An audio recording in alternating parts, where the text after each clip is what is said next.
The interview that changed everything. His hands trembled as he clicked the refresh button on his email for the 100th time that morning. The rejection letter had arrived at 6:47 a.m., and Marcus had been staring at it ever since, his cold coffee sitting untouched beside the laptop in his cramped studio apartment. 23 applications. 23 companies. And now, 23 rejections. But this one stung differently because it came from Brookside Dynamics, a company he had researched for weeks, a place where he believed he could finally turn his life around. The rejection email was brutal in its brevity. "We appreciate your interest, but your CV does not meet our current requirements." Those words felt like a physical blow to a man who had already been knocked down so many times by life.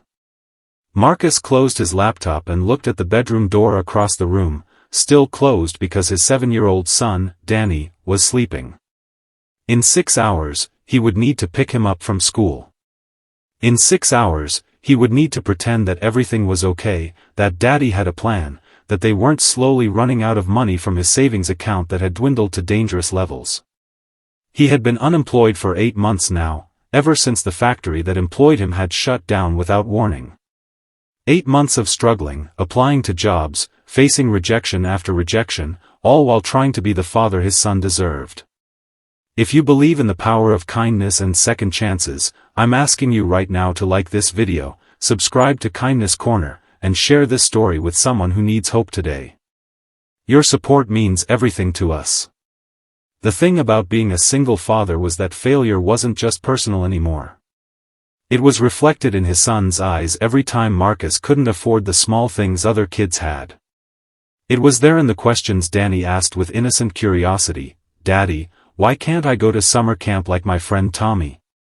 Every rejection letter wasn't just a blow to Marcus's confidence, it was a brick in a wall of disappointment he was inadvertently building between himself and his son. But something unusual happened that afternoon. While Marcus was making Danny a sandwich with peanut butter and the last of their jelly, his phone rang.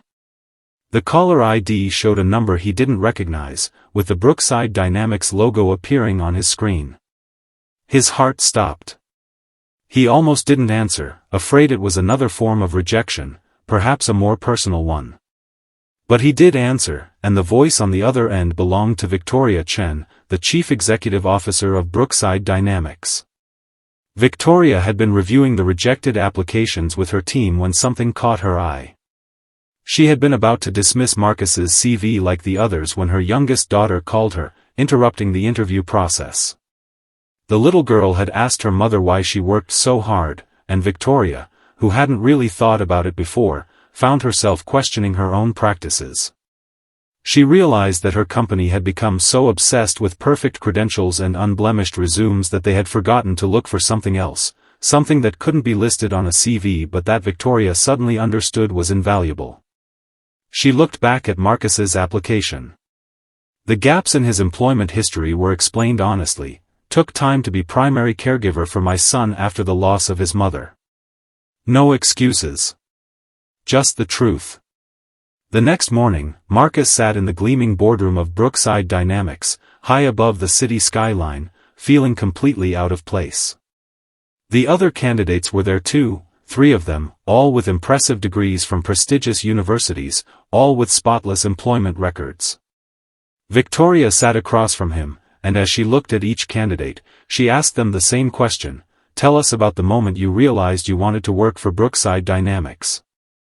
The answers were polished and rehearsed.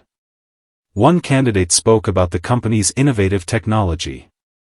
Another mentioned the impressive quarterly reports. The third talked about career advancement opportunities. All of it was technically correct, but Victoria could see the emptiness in their eyes. Then it was Marcus's turn. He sat there for a moment, and instead of launching into a prepared speech, he told them the truth. He spoke about a night 2 years ago when his son was sick, and Marcus had no money for medicine. A colleague had helped him out without being asked, without judgment. That colleague had worked in a company culture that valued compassion and community. Marcus had looked up Brookside Dynamics because he had read about their employee wellness program, their mental health support, their community outreach initiatives. He didn't apply because of their stock price or their market position.